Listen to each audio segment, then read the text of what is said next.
کروڑ آبادی، 7 ممالک کے ساتھ سرحد، خلیج فارس اور خلیج عمان تک رسائی والا ملک ایران اس وقت دشمن طاقتوں کی زد پر ہے۔ ایک طرف اندرونی اختلافات، معاشی مشکلات اور مظاہرے ہیں، تو دوسری طرف بیرونی دشمن امریکہ اور اسرائیل کسی بھی وقت حملہ کرنے کی طاقت ہے۔ ایسے میں جو سوال سب سے زیادہ جواب طلب ہے وہ یہ ہے کہ کیا 5 دہائیوں بعد موجودہ حکومت کا تختہ الٹ سکتا ہے؟ دیکھیے اگر جو اسلامک ریپبلک آف ایران ہے اس کی جو ریولوشن کا اختتام ہو جاتا ہے اور ریجیم فال کر جاتی ہے، جو اتنا آسان نہیں ہوگا، سرفیس پہ تو لگتا ہے کہ obviously اس میں کوئی شک نہیں ہے کہ وہ ان کا جو ریاستی ڈھانچہ ہے وہ اندر سے کھوکھلا ہو چکا ہے، لیکن ابھی بھی ریزیلینس ہے اس میں۔ ایران ایک رقبے کے لحاظ سے آپ دیکھیں تو چھوٹا ملک نہیں ہے۔ ایران سیریا نہیں ہے، یا جو کچھ غزہ میں ہوا ہے۔ ایران بڑا ہے، ٹیریٹوریلی بہت بڑا ہے، تو وہ بوٹس آن دا گراؤنڈز کر نہیں سکیں گے۔ اگر زمینی حملہ نہیں تو پھر اسرائیل اور امریکہ کے پاس کیا آپشنز ہیں، اور کیا اس دفعہ وہ ایران کی اعلیٰ ترین قیادت کو نشانہ بنا سکتے ہیں؟ زیادہ تر وہ فضائی طاقت کا استعمال کریں گے، ایئر پاور کو یوز کریں گے۔ گراؤنڈ پہ یہی ہوگا کہ یہ مظاہروں کے اندر بہت زیادہ اشتعال لانے کی کوشش کریں گے، مظاہرین کو اور زیادہ سپورٹ جیسے بھی ملے وہ کریں گے۔ سوشل میڈیا پہ پروپیگنڈا چلے گا، ڈائسپورا اس کے اندر آ جائے گا، فنڈنگ اس کے اندر آ جائے گی، مس انفارمیشن ڈس انفارمیشن کمپین چلے گی، اور گاڈ فوربڈ یہ بھی کر سکتے ہیں کہ وہ اب جو دیکھیں نا جو پینیکل ہے اس رجیم کا، پہلے انہوں نے ملٹری لیڈرشپ کو ایلیمینیٹ کیا تھا، ٹاپ براس ساری تقریباً، اور سائنٹسٹ کیے تھے، لیکن جو خامنہ ای صاحب ہیں انہوں نے یہ کہتے ہوئے کہ ان کے پاس انفارمیشن تھی کہ کدھر ہے، انہوں نے چھوڑ دیا تھا کہ وہ نیگوشیٹ کریں اور کوئی ڈپلومیسی کام کریں۔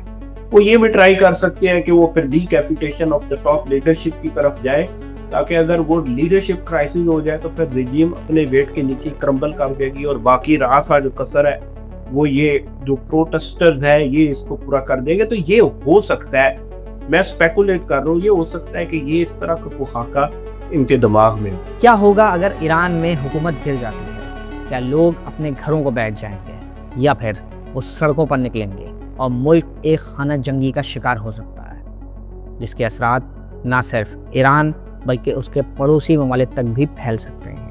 اچھا، اگر اس طرح کچھ ہوتا ہے اور یا ڈیڈ لاک ہو جاتا ہے، رجیم اسٹینڈز اٹس گراؤنڈ اور وہ ریزسٹ کرتی ہے اور پروٹیسٹ کنٹینیو کرتے ہیں، اور یہاں پہ اسلحہ آ جاتا ہے اور پراکسی وار شروع ہو جاتی ہے، جیسے ہم نے سیریا میں دیکھی ہے، جیسے لیبیا میں ہوا، یا اور مڈل ایسٹ کے کچھ ممالک میں جب وہ سو کالڈ عرب سپرنگ آئی تھی تو ہوا۔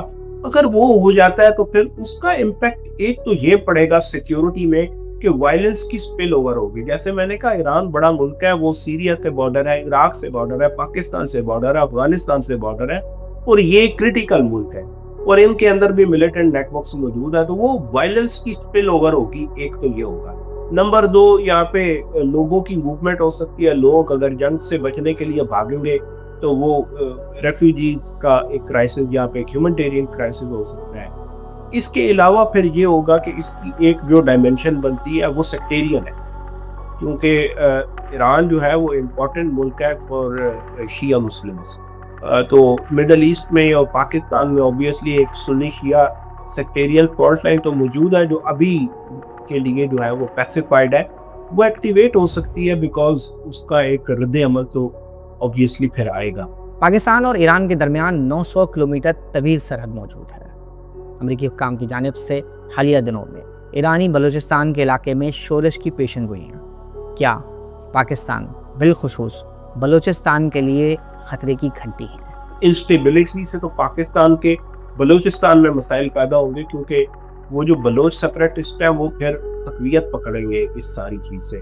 اور اس کی ایک اور ڈائمنشن جیو پولیٹیکل یہ بھی ہے کہ اگر رجیم فال کر جاتی ہے تو یہاں پہ پھر ایک اسرائیل نواز اگر حکومت آتی ہے تو وہ پاکستان کے مغربی بارڈرز جو ہیں اس کا کی رسائی ہو جائے گی۔